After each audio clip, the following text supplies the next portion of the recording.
अभी Pune grand tour होने वाला है पुणे में 19 से 23 के बीच। कैसी तैयारियां चल रही हैं पुणे में? तैयारी काफ़ी अच्छे शेप में चल रही है। हमारे सामने जो सबसे इम्पोर्टेंट एक टास्क था, जब हमने इसको कॉन्सेप्चुलाइज किया पुणे ग्रांड टूर को 6 महीने पहले, कि जब रेस एक बार इंटरनेशनल साइकिल यूनियन से हमें एग्जीक्यूशन की परमिशन मिल जाएगी, तो उसके साथ में जो 450 किलोमीटर का रोड बनाना है, वो रोड परमिशन से लेके एग्जीक्यूशन तक, ये सारा काम हमें 3 से 4 महीने में कंप्लीट करना है। और रोड बनाते हुए हमें इंश्योर करना है कि ये रोड्स हो, ये वर्ल्ड क्लास क्वालिटी की हो, जहाँ पे साइकिलिंग, इंटरनेशनल साइकिलिंग गेम होने वाला है। तो वो हमारे लिए काफ़ी बड़ा चैलेंज था, लेकिन सभी डिपार्टमेंट्स के कन्वर्जेंस के साथ में, जिसमें हमने काफ़ी डिपार्टमेंट्स को एक साथ में लेके आए। उसमें महापालिका है दोनों, पुणे और पिंपरी चिंचवड़ की, पीएमआरडी है, पीडब्ल्यूडी है। इन सब लोगों को हमने एक साथ में ला के काम करना चालू किया। और गवर्नमेंट ऑफ महाराष्ट्र का सपोर्ट से हमने काफ़ी सक्सेसफुली इंश्योर कर लिया कि सिर्फ 3 महीने की कालावधि में, सिर्फ 3 महीने के समय में 450 किलोमीटर का वर्ल्ड क्लास सर्किट आज खड़ा हो गया है पुणे में। और ये सर्किट हमने काफ़ी केयरफुली चूज किया है। इसका चॉइस इस तरीके से किया है कि हमारे जो पुणे के रूरल और अर्बन लैंडस्केप है, इन दोनों को एक साथ जोड़ना है। जो हमारे रूरल विलेजेस हैं वो स्टेट हाईवे और नेशनल हाईवे से जुड़ने चाहिए। हमारे जो इम्पोर्टेंट टूरिज्म लोकेशंस हैं पुणे के, वो सारे इस सर्किट पे आने चाहिए। इसके अलावा जो पुणे के सबसे रिमोट विलेजेस हैं वो इन रोड से जुड़ने चाहिए। तो इस तरीके से ये पूरा प्लानिंग हमने किया था, और सक्सेसफुली हमने 450 किलोमीटर का वर्ल्ड क्लास रोड अभी डिलीवर कर दिया है। इसका हमें काफ़ी फायदे हो रहे हैं। सबसे बड़ा फायदा एक जो हो रहा है कि आज हमारा रिमोट जो विलेज है उसका डायरेक्ट कनेक्टिविटी सब अच्छा, वेरी गुड क्वालिटी रोड्स के साथ में हाईवे, स्टेट हाईवे से, नेशनल हाईवे से हो चुका है। इससे हमें फायदा होगा कि हमारे जो सह्याद्री हैं वहाँ पे टूरिज्म का काफ़ी ज़्यादा पोटेंशियल है। तो वहाँ तक अभी जो टूरिस्ट है वो काफ़ी सीमलेसली पहुंच सकता है, क्योंकि पूरा रोड का जो डिज़ाइन है वो इस तरीके से किया गया है कि जो हमारे रेलवे स्टेशन, एयरपोर्ट्स हैं, वो डायरेक्टली उस रूट से आप निकले तो आप डायरेक्टली हमारे सबसे इम्पोर्टेंट टूरिज्म लोकेशन पे पहुंच जाएंगे। तो तैयारी हमारी इसमें अच्छी है। रोड का काम जो है वो कंप्लीट हो चुका है।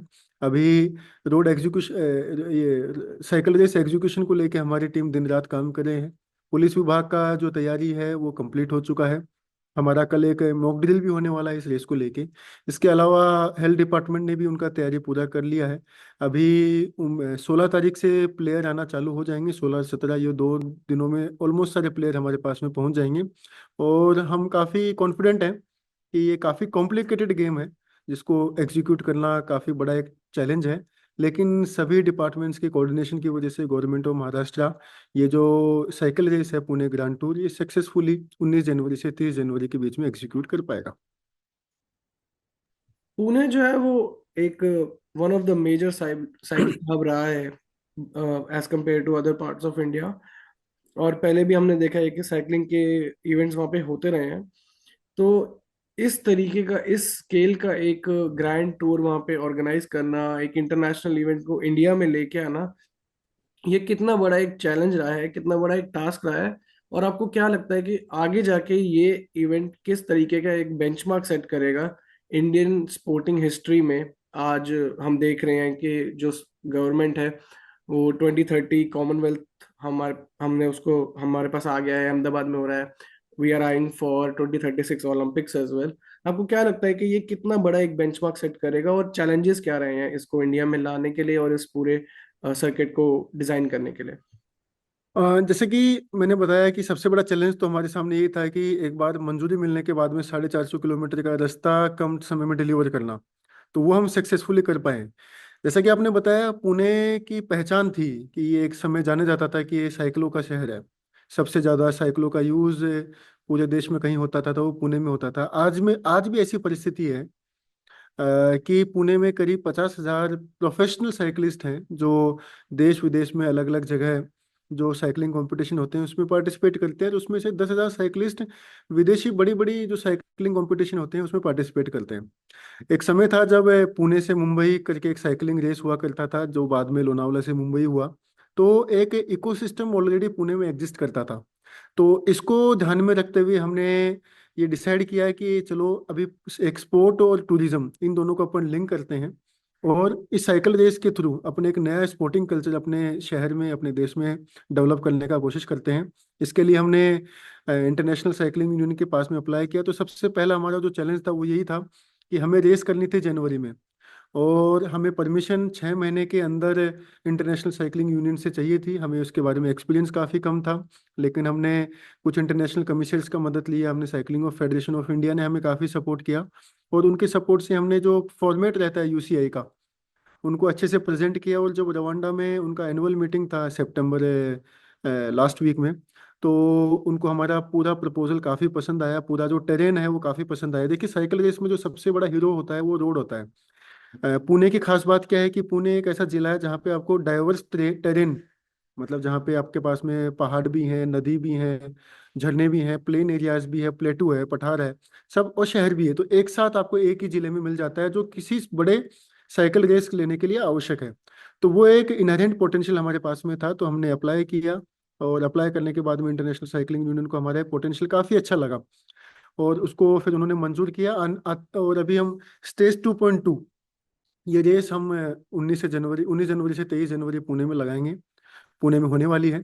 और फ्यूचर हम इसका इस तरीके से देखते हैं कि ये रेस हम एक साल नहीं लेके आने वाले सैकड़ों सालों तक इसको कंटिन्यू करना चाहते हैं। हर साल जो एक साइकिल रेस की जो लेंथ रहेगी वो धीरे धीरे बढ़ेगी। हम चाहते हैं कि ये 450 किलोमीटर से 1500 किलोमीटर तक की रेस जाए।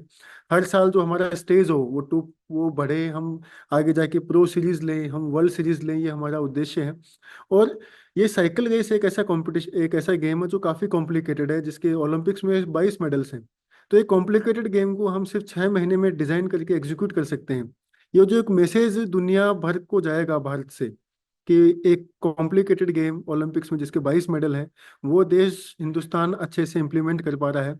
तो आने वाले समय में जो हमारा 2036 ओलंपिक्स है, उसमें भी हमारी बिडिंग स्ट्रॉन्ग करने में हमारे को काफ़ी सफलता इस रेस के थ्रू मिल सकती है।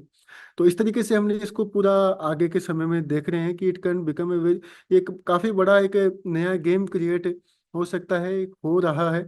और इसको यूज करके हम आगे भी अपनी पोजीशन स्पोर्टिंग ओलंपिक्स में भी काफ़ी स्ट्रॉन्ग कर सकते हैं। सिर्फ गेम की बात नहीं है, इसके साथ में हम पुणे को एज ए टूरिज्म हब करके भी प्रोजेक्ट कर रहे हैं, क्योंकि जब ये रेस हमारे शहर से निकलेगी, हमारे गाँव से निकलेगी, हमारे सह्याद्री से निकलेगी, हमारे वेस्टर्न घाट से निकलेगी, तो जो पुणे का एक सौंदर्य है, निसर्ग जो एक नेचुरल ब्यूटी है, वो दुनिया के सामने आएगा। क्योंकि जब ये रेस लाइव देखी जाएगी करीब 40-50 देशों में, तब केवल रेस नहीं देखी जाएगी, जो हमारा भौगोलिक परिक्षेत्र है यहाँ का, वो भी सभी लोगों को देखने को मिलेगा। और एक जो आकर्षण है पुणे को लेके, वो भी पूरे जग भर में एक निर्माण होगा। जब हम ये रेस दिखाएंगे तो जो टीवी पे कमेंटेटर्स बैठे होंगे, वो रेस के साथ में जो पुणे का इतिहास है, पुणे का जो वेस्टर्न घाट है, उसके बारे में भी चर्चा करेंगे। तो वो चर्चा भी दुनिया भर में जाएगी। तो इस तरीके से हम अपने आप को परफेक्टली पोजीशन कर पाएंगे, not only as a sporting hub but as a tourism hub. तो इस तरीके से हम इस चैलेंज को देखते हैं, उसको चैलेंज को न देखते हुए हम एक अपॉर्चुनिटी देखते हैं कि इस गेम को अगर हम अच्छे से डिलीवर कर पाते हैं, तो आने वाले दिनों में पुणे, महाराष्ट्र और हिंदुस्तान, ये तीनों ही जो भाग हैं, वो पर्यटन के पॉइंट ऑफ व्यू से और स्पोर्टिंग के पॉइंट ऑफ व्यू से दुनिया में के सामने एक बड़ा एक प्रोजेक्ट करके उभर के आएंगे। आपने बात करी कि ये कैसे एक अपॉर्चुनिटी है, ये इंडियन साइक्लिस्ट्स के लिए कितनी बड़ी अपॉर्चुनिटी है। किसी भी स्पोर्ट को बढ़ावा देने के लिए ज्यादा से ज्यादा कंपटीशन होना जरूरी है। साइकिलिंग इंडिया में उतना बड़ा एक स्पोर्ट नहीं है अभी, हालांकि ओलंपिक्स में ये one of the major medal prospect है for rest of the world, but अभी इंडियन साइक्लिस्ट उतना अच्छा नहीं कर पाए हैं। आपको क्या लगता है कि कोई एक ऐसा इंटरनेशनल इवेंट जब इंडिया में आता है तो लोग उसको थोड़ा लुक फॉरवर्ड करते हैं, लोगों को अवेयरनेस ज्यादा होती है, जो शायद साइकिलिंग को not as a serious sport शायद कभी ना देखते हो। तो आपको क्या लगता है कि इंडियन साइकिलिस्ट के लिए ये कितनी बड़ी अपॉर्चुनिटी है कि उनके ही देश में एक इतना बड़ा कंपटीशन होस्ट किया जा रहा है। देखिए किसी भी गेम का विकास होने के लिए महत्वपूर्ण है कि लोगों में कॉन्फिडेंस आना चाहिए, कि अगर इस गेम में हम, जो बच्चे हमारे जो नई जनरेशन है, उनमें कॉन्फिडेंस आना चाहिए कि इस गेम में अगर हम हमारा टाइम इन्वेस्ट करते हैं, हमारा एनर्जी लगाते हैं, हमारे साल देते हैं, तो भविष्य में हमारे पास में इस गेम में भारत के लेवल पे हमारे को रिप्रेजेंट करने का एक अपॉर्चुनिटी है। हम दुनिया में जाके ओलंपिक्स भी खेल सकते हैं। ये साइकिल रेस एक परफेक्ट अपॉर्चुनिटी पूरे भारत के सभी नए जनरेशन को देता है, कि जब पूरे दुनिया के खिलाड़ी यहाँ पे आके खेलेंगे, और उसमें हिंदुस्तान के खिलाड़ी भी पार्टिसिपेट करेंगे। तो उनको देख के एक जो इकोसिस्टम क्रिएट होगा कि हाँ एक गेम है, इतना बड़ा गेम है जो हिंदुस्तान में हो रहा है, पूरे दुनिया के खिलाड़ी पार्टिसिपेट कर रहे हैं, हमारे आके यहाँ पे पार्टिसिपेट कर रहे हैं, तो हमें भी उसके अंदर आगे जाके अपॉर्चुनिटी मिल सकता है। स्पोर्ट्स डिपार्टमेंट का इसमें काफ़ी इंपॉर्टेंट रोल रहने वाला है, जिसके लिए हमने तैयारियां भी चालू की हैं कि हमें केवल ये गेम ना करा के आगे एक काफ़ी बड़ा इंटेंसिव टैलेंट हंट कैंपेन भी लॉन्च करना है, जिसमें पूरे महाराष्ट्र से, पूरे देश से खिलाड़ी आने चाहिए जो कि जिनमें एक नेचुरल पोटेंशियल है साइकिलिस्ट बनने का, इंटरनेशनल साइकिलिस्ट बनने का, तो उनको हम आगे फिर ट्रेन करके और ओलंपिक्स में मेडल है वहां तक लेके जा सकते हैं। देखिए जब क्रिकेट की जब शुरुआत हुई थी, तो शुरुआत में जब 1983 का वर्ल्ड कप अपन जीते, उसके बाद में एक इकोसिस्टम तैयार हुआ। तो ये पुणे ग्रांड टूर एक परफेक्ट अपॉर्चुनिटी है कि ये रेस जब अपने देश में होगी, रेस में जब इंटरनेशनल खिलाड़ी यहाँ पे पार्टिसिपेट करेंगे, 35-40 देशों के खिलाड़ी यहाँ पे आएंगे, उनको बच्चे सामने देखेंगे, उस उन 29 टीमों में दो हिंदुस्तान की टीमों का भी पार्टिसिपेशन रहेगा। तो उनको देख के जो एक आकर्षण तैयार होगा, जब ये रेस हमारे ग्रामीण भागों से भी निकलेगी, तो वो एक ग्रामीण भागों के बच्चों में भी एक उत्सुकता निर्माण करेगा कि हाँ भाई ये गेम है जो नेचुरल है, मतलब इसके लिए बहुत ज्यादा टेक्निक, मतलब बाकी गेम्स होते हैं, इस गेम में एक फर्क ये है कि साइकिलिंग नेचुरली सबको आती है। मतलब कोई भी बच्चा जब कुछ भी टू व्हीलर या फोर व्हीलर चालू करता है चलाना, तो सबसे पहले वो साइकिल से ही शुरुआत करता है। तो ये बहुत ही नेचुरल गेम है। इस नेचुरल गेम को जब अपन इसका पोटेंशियल जोड़ सके, उस तरीके का इंफ्रास्ट्रक्चर अपन अवेलेबल करा के देने में सक्सेसफुल हो सके, और ये इंटरनेशनल गेम अपने शहर में जब अपन करने में सक्सेसफुल रहे, तो एक नया इकोसिस्टम डेफिनेटली क्रिएट होगा। ओलंपिक्स के लिए भी, बाकी गेम्स की में भी, बाकी कॉम्पिटिशन्स में भी साइकिलिस्ट हिंदुस्तान से काफ़ी बड़े पैमाने में निकलेंगे, और एक नया इकोसिस्टम अपने देश में अपन क्रिएट करने में सक्सेसफुल रहेंगे। सिर्फ स्पोर्ट्स कंपटीशन के तरह से नहीं देख रहा है महाराष्ट्र, साइकिलिंग को इस तरीके से भी देख रहा है कि जिस तरीके से प्रदूषण की प्रॉब्लम बढ़ती जा रही है, ट्रैफिक की प्रॉब्लम बढ़ती जा रही है, क्योंकि गाड़ियों का प्रवाह काफी ज्यादा बढ़ गया है, अभी एक घर में 3-4 गाड़ियां होती हैं, तो इसको भी कहीं तक किसी पॉइंट पे आके अपन को रोकने की आवश्यकता है। तो अगर साइकिलिंग स्पोर्ट्स अपन करा रहे हैं, तो लोगों में भी एक आकर्षण निर्माण होगा कि अपना जो रूटीन जीवन है उसमें भी अपन साइकिलिंग का यूज करना वापस चालू करूं, जो अपन पहले कर किया करते थे। तो इस तरीके से भी महाराष्ट्र सरकार इसको देखता है, और आई थिंक ये रेस जो है आने वाले दिनों में काफी सारे जो इश्यूज हैं और काफी सारी जो अपॉर्चुनिटीज हैं उनको सोल्व करने में सक्सेसफुल रहेगा। आपने प्रदूषण की बात करी, आपने ट्रैफिक की बात करी। मेरा अगला सवाल इसी से रिलेटेड है कि जब भी कोई इतने बड़े स्केल का इवेंट किसी भी जगह पे होता है, तो बहुत सारी जो भौगोलिक डेवलपमेंट है वो भी देखी जाती है, और बहुत सारी चीज़ों के साथ इन अ वे छेड़छाड़ भी होती है। तो आपने और आपकी टीम ने इसको किस तरीके से डिजाइन किया है कि ये जो लैंड है, जो मराठाओं का लैंड है, ये इसके जो डेवलपमेंट हो लेकिन वो सस्टेनेबल तरीके से हो, और इस स्केल के इवेंट को एक सक्सेसफुल भी बना इसको सक्सेसफुल भी बनाया जाए। इसके पीछे की थोड़ी हमें अपनी जर्नी और थोड़ी अपनी प्लानिंग के बारे में बताइए प्लीज। देखो इसमें हमने क्या किया है कि स्पोर्ट्स और टूरिज्म इनको एक साथ जोड़ने का कोशिश किया है। टूरिज्म में भी हमने इको टूरिज्म को जोड़ने का प्रयास किया है, जो इन्वायरमेंटली सस्टेनेबल, इकोलॉजिकली सस्टेनेबल पर्यटन होना चाहिए। जब ये रेस सह्याद्री से निकलेगी, तो हमने रास्तों का जो चॉइस इस तरीके से किया गया था कि नया रास्ता निर्माण नहीं करना है, अपने जो एग्जिस्टिंग रास्ते हैं उनको ही अपन को अपग्रेड करना है, और उनको अपग्रेड करते हुए इस तरीके से करना है कि अपना लास्ट माइल कनेक्टिविटी हो जाए। अच्छा, जब एक लास्ट माइल कनेक्टिविटी होगी, तो पर्यटन की संख्या में साहजिक बढ़ोतरी होगी।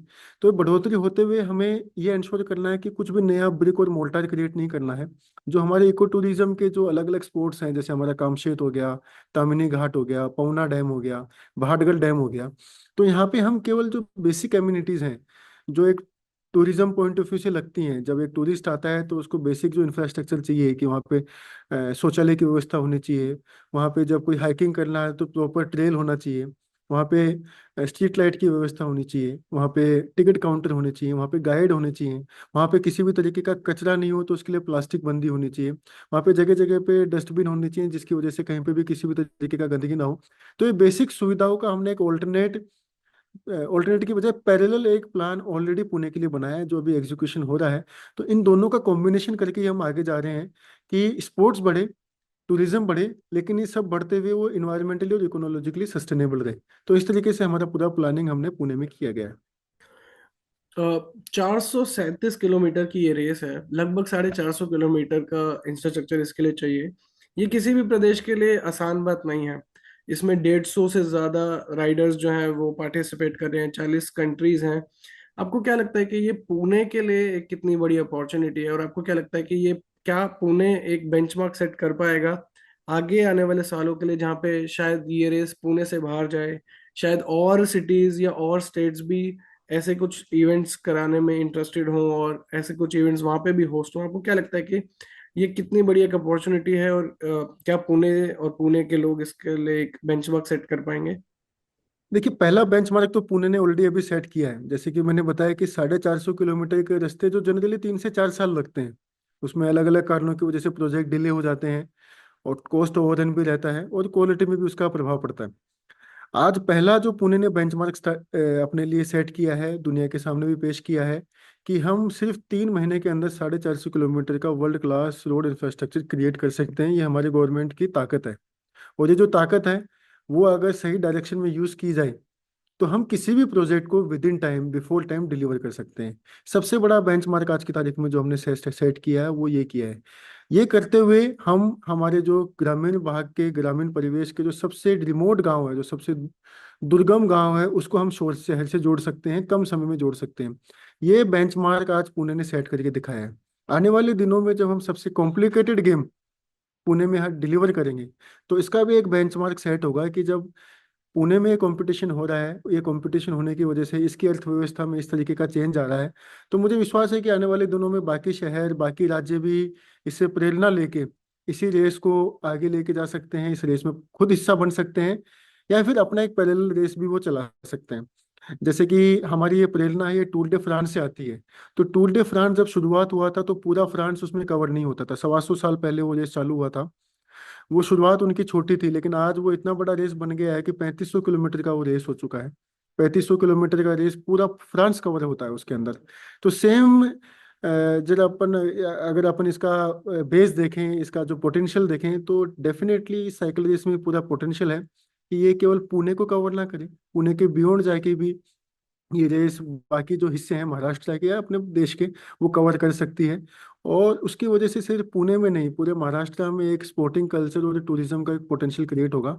तो खुद के लिए पुणे एक बेंचमार्क ये सेट कर रहा है कि जो इंफ्रास्ट्रक्चर हम डिलीवर करें, वो with in time, before time, और with world class quality deliver करें। पुणे एक दूसरा अपने लिए एक बेंचमार्क सेट कर रहा है कि हम दुनिया का सबसे कॉम्प्लिकेटेड गेम जो है, वो डिलीवर कर सकते हैं।